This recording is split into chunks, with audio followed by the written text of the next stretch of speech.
அனைவருக்கும் வணக்கம். இன்றைக்கி இந்த வீடியோவில் என்ன பார்க்க போகிறோம் அப்படின்னா 9ஆம் வகுப்பு சமூக அறிவியல் புவியியல் அலகு 3 வளிமண்டலம் இந்த பாடப்பகுதியில் இருக்கக்கூடிய அனைத்து வினாக்களுக்குமான விடைகளை பார்க்கலாம். இங்கே பாருங்கள், சரியான விடையை தேர்வு செய்க. 1. டேஸ் உயிர் வாழ இன்றியமையாத வாயுவாகும். இதற்கான விடை ஆக்சிஜன். 2. வளிமண்டலத்தில் கீழாக உள்ள அடுக்கு டேஸ் ஆகும். விடை கீழடுக்கு. 3.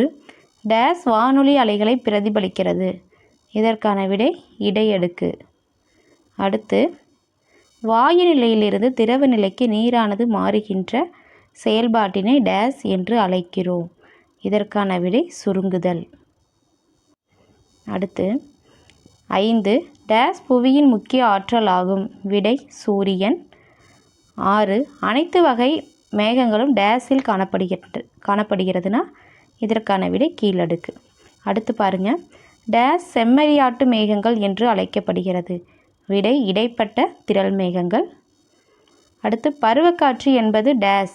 விடை காலமுறை காற்றுகள். அடுத்து, பனித்துளி பனிப்படிகமாக இருந்தால் டேஸ் என்று அழைக்கின்றோம்.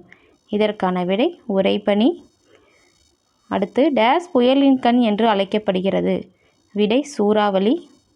காற்றின் செங்குத்து அசைவினை டேஸ் என்று அழைக்கின்றோம். விடை காற்றோட்டம். பொறுத்துக. வானிலையியல் வானிலை பற்றிய படிப்பு. காலநிலையியல் காலநிலை பற்றிய படிப்பு. காற்று வேகமானி காற்றின் வேகம். காற்று திசைமானி காற்றின் திசை. பெண் குதிரைவால் மலை மறைவு பகுதி. காற்று மோதா பக்கம் தான் மலை மறைவு பகுதி. பெண் குதிரைவால் கீற்று மேகம். சரியா? பெண் குதிரைவால் கீற்று மேகம். காற்று மோதா பக்கம் மலைமறைவு பகுதி. வில்லிங்கிறது ஆஸ்திரேலியா. சரியா? இதை பார்த்துக்கோங்க. அடுத்து, சுருக்கமான விடைகளில் வளிமண்டலம் வரையறு. இதற்கான விடை பக்க எண் 193 இருக்குது. பார்க்கலாம். பக்க எண் 193 வளிமண்டலம் வரையறு. இங்கே அறிமுகம் பகுதியில் நம்மளை கொடுத்துருப்பாங்க. புவியை சூழ்ந்து காணப்படும் காற்று படலம் வளிமண்டலம் என்று அழைக்கப்படுகிறது. புவியை இந்த வளிமண்டலம் சூழ்ந்து காணப்படுவதற்கு அதன் ஈர்ப்பு விசையே காரணமாகும். இது முதல் கேள்விக்கான விடை. இரண்டாவது கேள்வி, காலநிலையை பாதிக்கும் காரணிகள் யாவை? இதற்கான விடை பக்க எண் 194 195 இருக்குது. பார்க்கலாம். இங்கே இருக்குது பாருங்கள். நிலநடுக்கோட்டிலிருந்து தூரம் முதல் பாயிண்ட்டு. கடல் மட்டத்திலிருந்து உயரம் இரண்டாவது பாயிண்ட்டு. மூன்றாவது பாயிண்ட்டு கடலில் இருந்து தூரம். நான்காவது அடுத்த பக்கத்தில் இருக்குது வீசும் காற்றின் தன்மை. 5 மலைகளின் இடையூறு. 6 மேகமூட்டம். 7 கடல் நீரோட்டங்கள். 8 இயற்கை தாவரங்கள். இதை விடை எழுதிக்கலாம். இரண்டாவது கேள்விக்கான விடை. அடுத்து 3, வெப்ப தலைகீழ் மாற்றம் சிறு குறிப்பு வரைக. இதற்கான விடை பக்க எண் 195 இருக்குது. பார்க்கலாம். இங்கே இருக்குது பாருங்கள். ஒவ்வொரு கிலோமீட்டர் உயரத்திற்கும் 6.5 டிகிரி செல்சியஸ் வெப்பநிலை குறையும். இதனை வெப்ப தலைகீழ் மாற்றம் என்று அழைக்கின்றோம். சரியா? வெப்ப தலைகீழ் மாற்றம் என்று அழைக்கின்றோம். இந்த மாதிரி எழுதிக்கலாம். இங்கே இருக்குது. இந்த மாதிரி விடை எழுதிக்கங்க.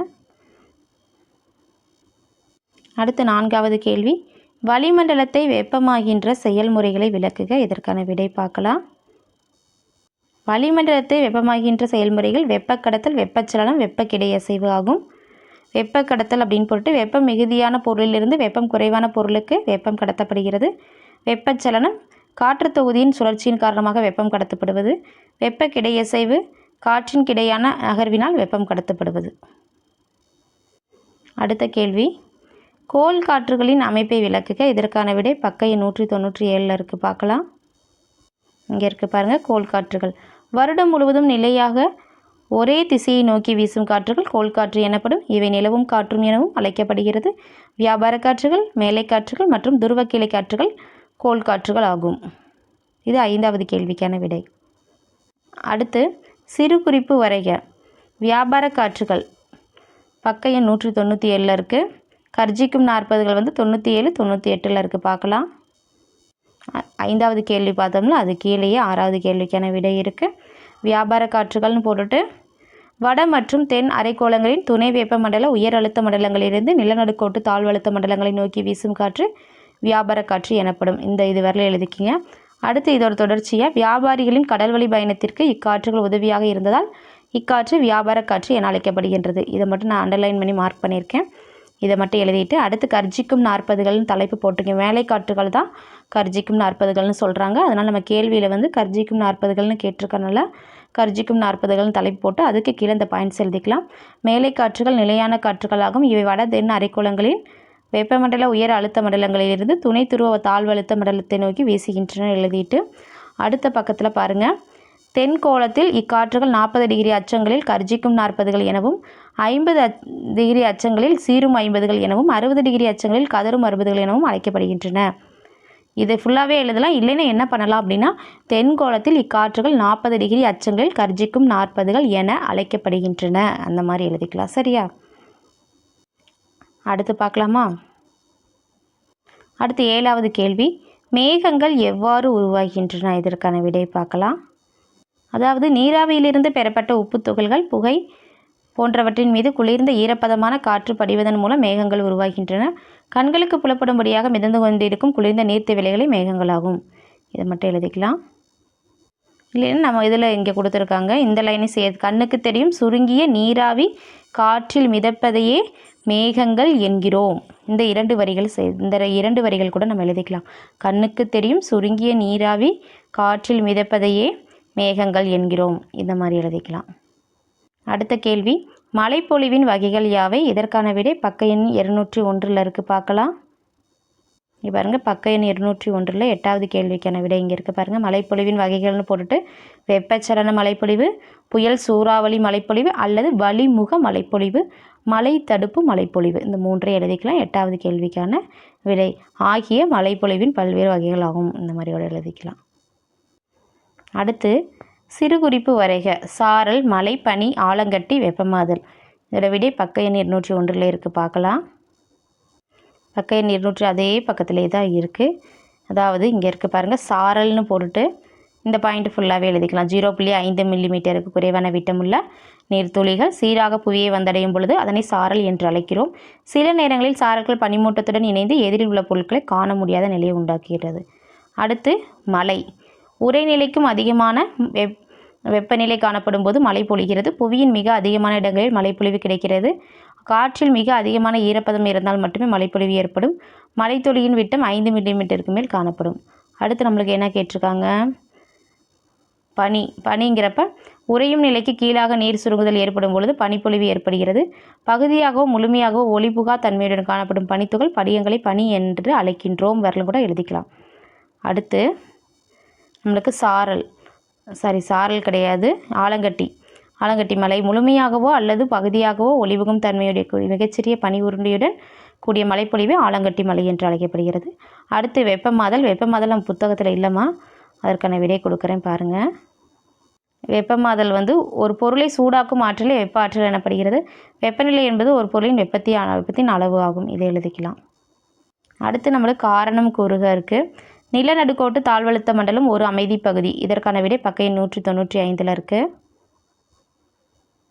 இங்கே இருக்குது பாருங்கள், பக்க எண் 195 எடுத்துக்கிட்டிங்கன்னா அதுக்கு மேலே பாருங்கள், நிலநடுக்கோட்டு பிரதேசங்களில் சூரியனின் கதிர்கள் செங்குத்தாக விழுவதால் அப்பகுதிகளில் வெப்பநிலை அதிகமாக காணப்படும். இதை எழுதிக்கலாம். இருந்தாலும் இன்னொரு விடை கொடுக்குறேன் பாருங்கள், இதையும் எழுதிக்கிங்க.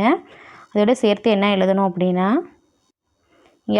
இந்த ஃபஸ்ட்டு பாயிண்ட்டுக்கு அதை எழுதி முடிச்சுட்டு இதனால் காற்று விரிவடைந்து மேல் நோக்கி செல்வதால் தாழ்வழுத்தம் உருவாகிறது. இது 2வது பாயிண்ட் எழுதிட்டு அடுத்து இதனால் இம்மண்டலம் அமைதி மண்டலம் என்று அழைக்கப்படுகிறதுன்னு எழுதிக்கலாம். முதல் பாயிண்ட்டு புத்தகத்தில் இருக்கிறத கூட நம்ம எழுதிக்கலாம், இல்லை இங்கே இருக்கிறத கூட எழுதிக்கலாம். அடுத்து மேகமூட்டத்துடன் இருக்கும் நாள்களை விட மேகமில்லாத நாள்கள் வெப்பமாக இருக்கிறது. இதற்கான விடை பக்க 197 இருக்குது. பார்க்கலாம். அதாவது இங்கே இருக்குது பாருங்கள், மேகங்கள் வளிமண்டலத்தில் சூரிய கதிர்வீச்சினை அதிக அளவு பிரதிபலிக்கிறது. இது புவியின் மீது விழும் வெப்பத்தினை தடுக்கிறது. எனவே மேகம் இல்லாத பாலைவன பகுதிகளின் நாட்களின் கூட எழுதலாம். மேகம் இல்லாத நாட்களில் வெப்பத்தின் அளவு அதிகமாகவும் மேகங்கள் காணப்படும் நாள்களில் வெப்பத்தின் அளவு குறைவாகவும் காணப்படும் கூட எழுதிக்கலாம். எப்படி வேணாலும் எழுதிக்கலாம். இது ஃபுல்லாகவே எழுதிக்கிங்க. 2வது கேள்விக்கான விடை. அடுத்து மூடு பனி போக்குவரத்துக்கு ஆபத்தாக உள்ளது. இதற்கான விடை பார்க்கலாம். இதற்கான விடை இங்கே பாருங்கள். மூடுபனி என்பது காற்று தூசியுடன் கூடிய அடர்த்தியான பனியாகும். இதன் வழியே வெளிச்சம் ஊடுருவி செல்லாது, ஆகையால் போக்குவரத்திற்கு ஆபத்தாக அமைகிறது. இந்த மாதிரி எழுதிக்கலாம். அடுத்து பாருங்கள், வெப்பச்சலன மலை 4 மணி மலை என்று அழைக்கப்படுகிறது. இதற்கான விடை பக்க எண் 202 இருக்குது. அதை எழுதி முடிச்சுட்டு இங்கே இருக்கிறத சேர்த்து எனவேன்னு போட்டு இந்த இதை சேர்த்து எழுதிக்கணும். பார்க்கலாம் இதற்கான விடையை. அதாவது இங்கே இருக்குது பாருங்கள். இதில் பார்த்தோம் அப்படின்னா இங்கேயே கொடுத்துருப்பாங்க 201வது பக்கத்துலேயே. வெப்பச்சலன மழைப்பொழிவு வந்து என்ன அழைக்கப்படுது? 4 மணி மழைப்பொழிவு என்று அழைக்கப்படுகிறது. என்ன காரணம் அப்படின்னா, பகல் பொழுதின் போது சூரிய கதிர்வீச்சினால் புவியின் மேற்பகுதி அதிகமாக வெப்பப்படுத்தப்படுகிறது. புவி மேற்பரப்பில் உள்ள காற்று வெப்பமடைந்தால் விரிவடைந்து மேலெழும்புகிறது. அடுத்து என்ன நடக்கும்? அங்கு வெப்பச்சலன காற்றோட்டம் உருவாகிறது. மேலே சென்ற காற்று குளிர்ச்சியடைந்து சுருங்கி மேகங்களாக உருவெடுத்து மழையாக பொழிகிறது. இதுதான் வெப்பச்சலன மலை அப்படின்னு சொல்லுவாங்க. இதை எழுதலாம், இதை எழுதலை அப்படின்னு ஷார்ட்டாக எழுதணும் அப்படின்னா இங்கே இருக்க மார்க் பண்ணியிருக்கிறத மட்டும் எழுதிக்கிங்க. இந்த வெப்பச்சலன மலை வந்து புவியின் நிலநடுக்கோட்டு பகுதிகளில் மாலை வேளைகளில் அடிக்கடி நிகழ்கிறது. எனவே கேள்வியில் இருக்கல எது சேர்த்து எனவே வெப்பச்சலன மலை 4 மணி மலை என்று அழைக்கப்படுகிறதுன்னு எழுதிக்கலாம். சரியா? ஷார்ட்டாக எழுதுனா அந்த 3 வரிகள் எழுதி இந்த 2 வரிகள் சேர்த்து எழுதிக்கிங்க, இல்லைன்னா ஃபுல்லாக கூட எழுதிக்கலாம். அடுத்து துருவ கீழே காற்றுகள் மிக குளிர்ச்சியாகவும் வறண்டும் காணப்படுகின்றன. இதற்கான விடை பக்க 198 இருக்குது. பார்க்கலாம். அதாவது இங்கே இருக்குது பாருங்கள், துருவ கீழே காற்றுகள். துருவ உயர் அழுத்த மண்டலத்திலிருந்து துணை துருவ தாழ்வழுத்த மண்டலத்தை நோக்கி வீசும் குளிர்ந்த வறண்ட காற்றுகள் துருவ கீழே காற்றுகள் எனப்படுகின்றன. இவை வட அரைக்கோளத்தில் வடகிழக்கிலிருந்தும் தென் அரைக்கோளத்தில் தென்கிழக்கிலிருந்தும் வீசுகின்றன. இக்காற்றுகள் வலுவிழந்த காற்றுகளாகும். இது 5வது கேள்விக்கான விடை. அடுத்து பாருங்கள், வேறுபடுத்துக வானிலை மற்றும் காலநிலை. இதற்கான விடை பக்க எண் 195 இருக்குது. பார்க்கலாம். இங்கே இருக்குது பாருங்கள், வானிலை காலநிலை. நம்மளுக்கு வந்து ஏற்கனவே அட்டவணை மாதிரி கொடுத்துருக்காங்க. இந்த 2 காலமும் நம்ம எழுதுனா போதும். இங்கே முதல் பாயிண்ட்டு, ஒரு நாளில் ஒரு குறிப்பிட்ட பகுதியில் ஏற்படும் வளிமண்டல மாற்றத்தை பற்றி அறிவது வானிலை ஆகும். காலநிலைனா நீண்ட காலத்திற்கு மிக பரந்த நிலப்பரப்பில் ஏற்படும் வானிலையின் சராசரியே காலநிலை ஆகும். இதை எழுதிட்டு அடுத்து, ஒவ்வொரு மணி நேரத்திற்கும் ஒவ்வொரு நாளுக்கும் அடிக்கடி மாறக்கூடியதாக உள்ளது. இது ஏறக்குறைய மாறுதலுக்கு உட்படாமல் இருக்கிறது. 3வது பாயிண்ட், ஒரே நாளில் ஓரிடத்தில் காலை நேரத்தில் வெப்பமாகவும் நண்பகலில் மழைப்பொழிவும் என வேறுபட்ட வானிலை நிகழ்வுகள் ஏற்படும். இங்கே வந்து ஓரிடத்தில் ஒரே வகையான காலநிலை காணப்படும். 4 பாருங்கள், வானிலை ஆராய்ச்சி மையங்களில் ஒவ்வொரு நாளும் வானிலை விவரங்கள் சேகரிக்கப்படுகின்றன. இங்கே வானிலை தகவல்களின் சராசரியே காலநிலையாகும். 5வது பாருங்கள், வானிலையை பற்றிய படிப்பு வானிலையியல் ஆகும். இது வந்து காலநிலையை பற்றிய படிப்பு காலநிலையியல் ஆகும். இது மாதிரி எழுதிக்கலாம், அதோட வேறுபாடு. அடுத்து பாருங்கள், நிலக்காற்று மற்றும் கடற்காற்று. இதற்கான விடை பக்க எண் 196 இருக்குது. பார்க்கலாம். இது தகவல் பேழை இருக்குது பாருங்கள், இதில் இருக்குது. முதல்ல நம்ம நிலக்காற்றுன்னு போட்டு தலைப்பு போட்டு நம்ம ஒரு டேப்லர் காலம் மாதிரி அட்டவணை மாதிரி போட்டு எழுதிக்கலாம். முதல் பாயிண்ட் வந்து, இரவு வேளைகளில் கடலை விட நிலம் விரைவாக குளிர்ந்து விடுகிறது. இக்குளிர்ந்த காற்று கீழ் நோக்கி இறங்கி அதிக அழுத்தத்தை உருவாக்கிறது. 2வது பாயிண்ட்டு, இதனால் நிலத்திலிருந்து காற்று கடல் பகுதியை நோக்கி வீசுகிறது. இதுவே நிலக்காற்று என அழைக்கப்படுகிறது. அடுத்து நம்ம கடற்காற்றுன்னு தலைப்பு போட்டுட்டு முதல் பாயிண்ட் வந்து, பகல் வேளைகளில் கடலை விட நிலப்பகுதி விரைவாக வெப்பமடைந்து காற்று மேல் நோக்கி செல்கிறது. 2வது பாயிண்ட்டு, இதன் காரணமாக கடலை ஒட்டியுள்ள பகுதிகளில் குறைந்த காற்றழுத்தம் உருவாகிறது. இதனால் கடலிலிருந்து காற்று மதிய வேளைகளில் நிலத்தை நோக்கி வீசுகின்றது. இது கடற்காற்று என்று அழைக்கப்படுகிறது. இந்த மாதிரி நம்ம எழுதிக்கலாம். அட்டவணை போட்டு கூட நீங்கள் பிரித்து நிலக்காற்று கடற்காற்றுன்னு தலைப்பு போட்டு அதுக்கே இந்த ஒவ்வொன்றுக்கும் ஒவ்வொரு 2 பாயிண்ட்ஸ் இருக்குது, எழுதிக்கிங்க. அடுத்து பாருங்கள், 3வது, காற்று மோதும் பக்கம் மற்றும் காற்று மோதா பக்கம். இதை வேறுபடுத்தி எப்படி எழுதணும் அப்படின்னா பக்க எண் 202 இருக்குது. பார்க்கலாம். இங்கே கடைசியில் இருக்குது பாருங்கள், காற்று மோதும் பக்கம்னு தலைப்பு போட்டு அது கீழே என்ன எழுதுறீங்க அப்படின்னா, காற்று வீசும் திசையை நோக்கி உள்ள மலைச்சரிவு காற்று மோதும் பக்கம் எனப்படுகிறது. இது முதல் பாயிண்ட்டு. 2வது பாயிண்ட்டு அட்டவணை மாதிரி போட்டு எழுதிக்கிங்க. இப்பகுதி அதிக மழைப்பொழிவை பெறுகிறது. இது 2வது பாயிண்ட்டு. அடுத்த காலத்தில் காற்று மோதா பக்கம் அப்படின்னு தலைப்பு போட்டுட்டு அது கீழே முதல் பாயிண்ட் என்ன எழுதுறீங்கன்னா, காற்று வீசும் திசைக்கு மறுபக்கம் உள்ள மலைச்சரிவு காற்று மோதா பக்கம் எனப்படுகிறது. 2வது பாயிண்ட்டு, இப்பகுதி மிக குறைந்த அளவே மழையை பெறுகிறது. இது மலைமறைவு பிரதேசம் எனவும் அழைக்கப்படுகிறது. 2வது பாயிண்ட் எழுதிக்கிங்க. இது 3வதுக்கான விடை. அடுத்து பாருங்கள், வெப்ப சூறாவளி மற்றும் விதவெப்ப சூறாவளி. இதற்கான விடை பக்க எண் 198 199 இருக்குது பார்க்கலாம்.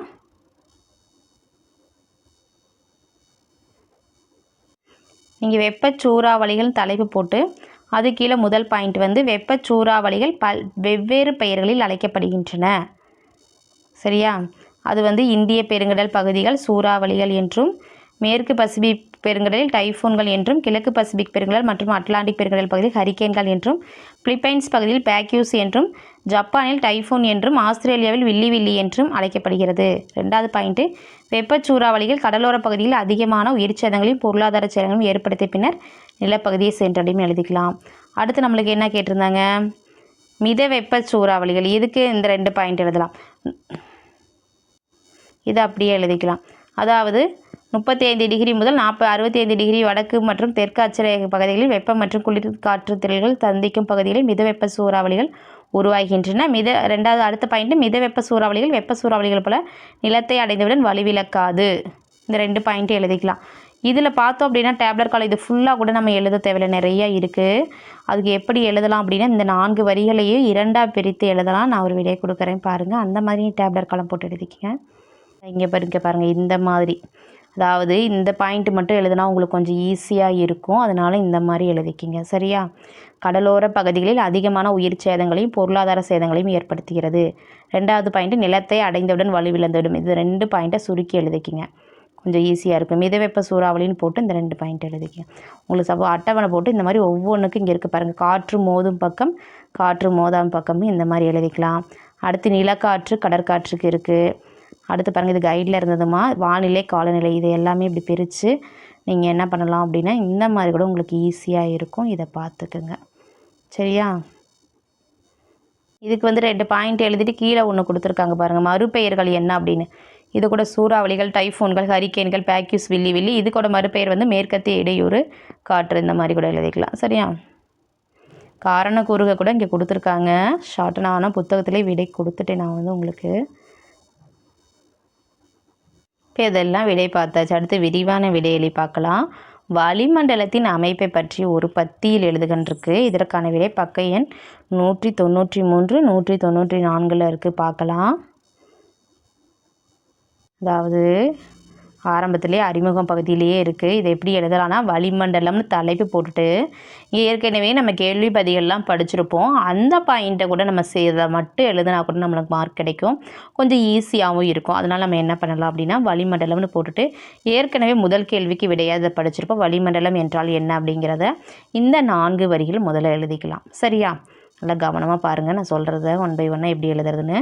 வளிமண்டல கூட்டமைப்பு. அடுத்து வளிமண்டல கூட்டமைப்புன்னு போட்டுட்டு இந்த பேராகிராஃப் ஃபுல்லாகவே என்னென்ன இருக்குது அப்படிங்கிறத இது எல்லாமே முக்கியமானதாம்மா. அதனால் எழுதி தான் நம்ம ஆகணும்.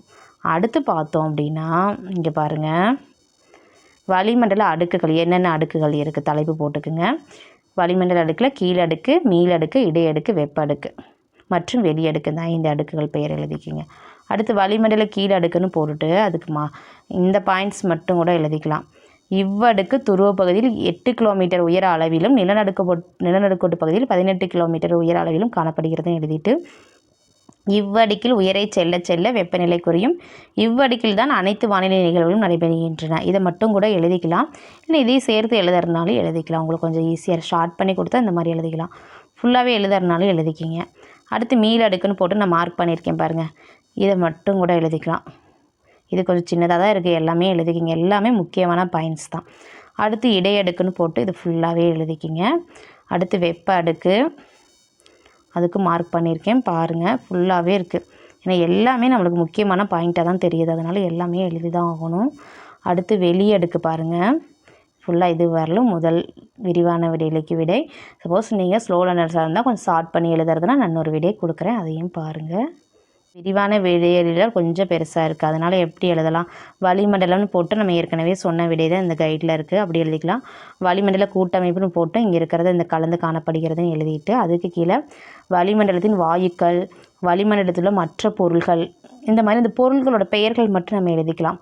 ரொம்ப பேராகிராஃப் மாதிரி நிறையா இருக்கிறனால இந்த மாதிரி எழுதிட்டு அது அடுக்குகள் வந்து நம்ம என்ன பண்ணலாம் அப்படின்னு பிரித்து நம்ம எழுதியிருந்தோம்ல, அதை வந்து அப்படியே ஒரே பேராகிராஃபாக ஒவ்வொரு அடுக்குக்கு 2 லைன் முக்கியமான இந்த இங்கே இருக்க பாருங்கள் என்ன அப்படிங்கிறது மட்டும்தான் இருக்குது. இது வரல இந்த மாதிரி எழுதிக்கிங்க. சரியா? உங்களால் படிக்க முடியலை அப்படின்னா கொஞ்சம் சிரமமாக இருந்துச்சுன்னா இதை மட்டும் கூட நீங்கள் எழுதிக்கலாம். சரியா? அடுத்து பார்த்தோம் அப்படின்னா நிலையான காற்றுகளின் வகைகளை விளக்குக. இதற்கான விடை பக்கை 197 98 இருக்குது. பார்க்கலாம். அதாவது நிலையான காற்றுகள் அப்படின்னாவே கோள் காற்றுகள் தான் நிலையான காற்றுகள்னு சொல்லுவோம்.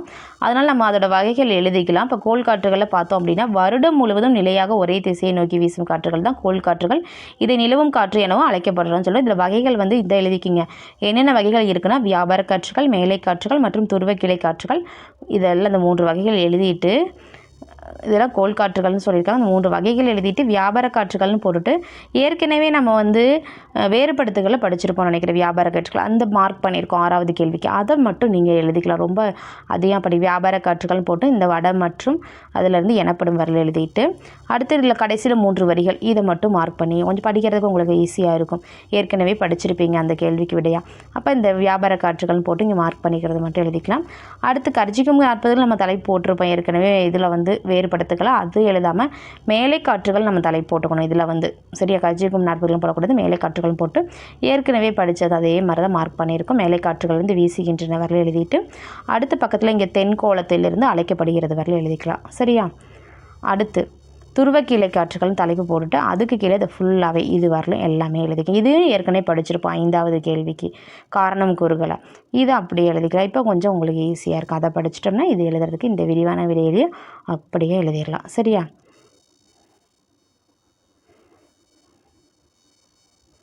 இது 2வது கேள்விக்கான விடை.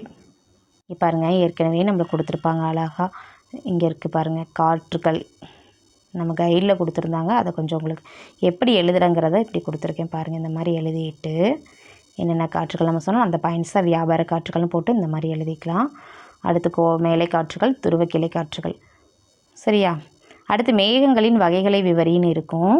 அதுக்கு இங்கே பாருங்கள் புத்தகத்திலே இருக்குது காமிக்கிறேன். அதுக்கு முன்னாடி இது கொஞ்சம் ஷார்ட்டாக இருக்குது. இங்கே இருக்க பாயிண்ட்ஸ்லாம் கொஞ்சம் பார்த்துக்குங்க. இந்த மாதிரி மேகங்களின் வகைகளை வந்து 3 பிரிக்கலாம். அது என்னென்ன மேகங்கள் இந்த மாதிரி எழுதிட்டு கீற்று மேகங்கள், மேல் மட்ட மேகங்கள், அது கீழே இந்த மாதிரி தலைப்புகள்லாம் போட்டு எழுதிக்கிங்க. அடுத்து இடைப்பட்ட மேகங்கள்னு போட்டு இங்கே தலைப்பு போட்டு எழுதிக்கிங்க.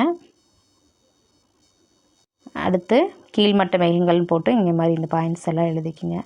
இதெல்லாம் புத்தகத்திலே இருக்குது. நான் இப்போ காமிக்கிறேன். அதாவது மேகங்களின் வகைகளை விவரி வந்து பக்க எண் 200 201 இருக்குது. பார்க்கலாம். நம்ம இப்போ தானே பார்த்தோம் விடை. அதுதான் அதே தான் இங்கேயும் கொடுத்துருக்கான். ஆனால் இதில் வந்து நம்ம கிலோமீட்டர் எழுதாமல் இருந்தது கிலோமீட்டர் சேர்த்து எழுதிக்கோங்க. புத்தகத்தை பார்த்தே நீங்கள் ரெஃபர் பண்ணிக்கலாம். அது வந்து உங்களுக்கு மாடல் எழுதுறதுக்கு ப்ரெசன்டேஷன் பண்ணுறது கொஞ்சம் ஈஸியாக இருக்கும் தான். கொஞ்சம் ஐடியா கிடைக்கும் தான் கைடை காமிச்சேன். ஆனால் புத்தகத்தில் இருக்கிறதே படிச்சுக்குங்க.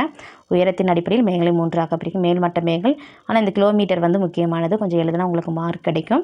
இடைமட்ட மேகங்கள் வந்து எந்த உயரம் வரை இருக்குது. கீழ்மட்ட மேகங்கள் மேற்பரப்பிலிருந்து 25 கிலோமீட்டர் வரை உயரம் இருக்குதுன்னு எழுதிக்கிட்டு அப்புறம் அடுத்து என்னென்ன வகைகள் அதை நம்ம ஏற்கனவே அதிலே பார்த்தோம். அது வந்து ஷார்ட்டாக இருக்கும்.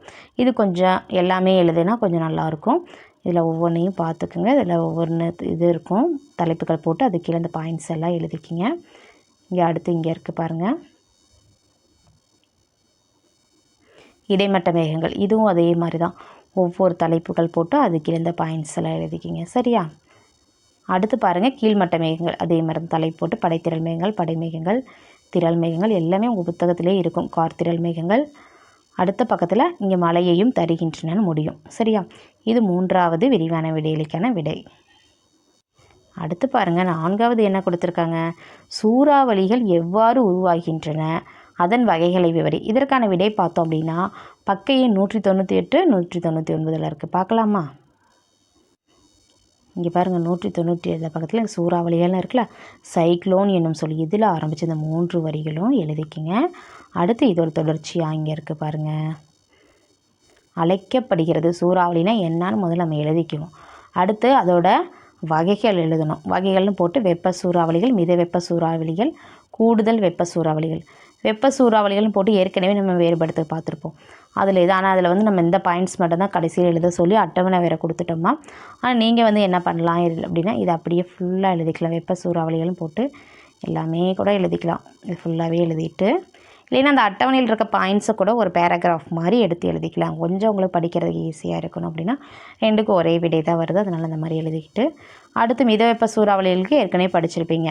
வேறுபடுத்திக்கலாம். அது அப்படியே இது ஃபுல்லாக அப்படியே எழுதிக்கலாம். சரியா? என்று அழைக்கப்படுகிறது வரலும்.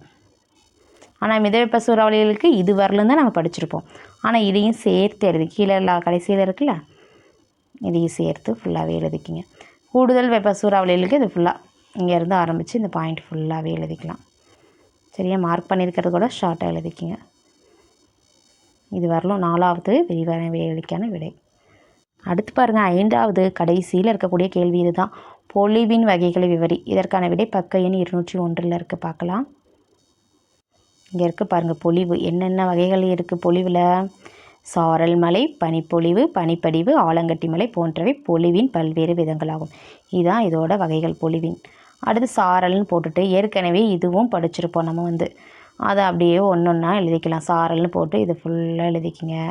அடுத்து மலை ஏற்கனவே நம்ம படிச்சிருக்கோம், அதை அப்படியே எழுதிக்கலாம். ரொம்ப உங்களுக்கு ஈஸியாக விரிவான விடையளிக்கு மலை இது ஃபுல்லாக எழுதிக்கலாம். அடுத்து ஆலங்கட்டி மலை. அடுத்து என்ன இருக்குதுன்னு பார்க்கலாமா? ஏற்கனவே படித்தது தான் பனி, இது ஃபுல்லாக எழுதிக்கிங்க. அடுத்து ஆலங்கட்டி மலை, இது மட்டும்தான் கொஞ்சம் எக்ஸ்ட்ரா இருக்குது. இதுவும் ஆலங்கட்டி மலை தான். இங்கே இருக்கிறது பாருங்கள், இதுவும் ஆலங்கட்டி மலை தான். இது ஸ்லீட், இது ஹெயில் திடநிலையில் காணப்படக்கூடியது. இது 2 சென்டிமீட்டருக்கு மேல் விட்டமுள்ள ஒரு ஆலங்கட்டி மலை. இது புயல் இடியுடன் கூடிய புயல் மலையுடன் புயலில் வருது. இது சிறிய கட்டிகள் பனித்துட்டுகள் வருது. இது ஹெயில் ஸ்டோன்ஸ் அப்படின்னு சொல்கிறோம். இது வேளாண் பயிர்களையும் மனிதர்களையும் பாதிக்கத்தன்மை கொண்டது. இது 5வது கேள்விக்கான விடை. இங்கே பாருங்கள், அடுத்து நம்மளுக்கு பாடப்பகுதி நீர்க்கோளம் இருக்குது. இதற்கான விடையை நம்ம அடுத்த வீடியோவில் பார்க்கலாம். ஏற்கனவே நிறைய வீடியோ அப்லோட் பண்ணியிருக்கோம். நம்மளோட சேனல் ப்ளேலிஸ்ட்டில் போய் அதற்கான விடைகள்லாம் பார்த்துங்க. புக் பேக் ஆன்சரில் நிறைய போட்டிருக்கோம். இந்த வீடியோ உங்களுக்கு பயனுள்ளதாக இருந்துச்சுன்னா நம்ம சேனலை சப்ஸ்கிரைப் பண்ணுங்கள், லைக் பண்ணுங்கள், ஷேர் பண்ணுங்கள். Thank you to all.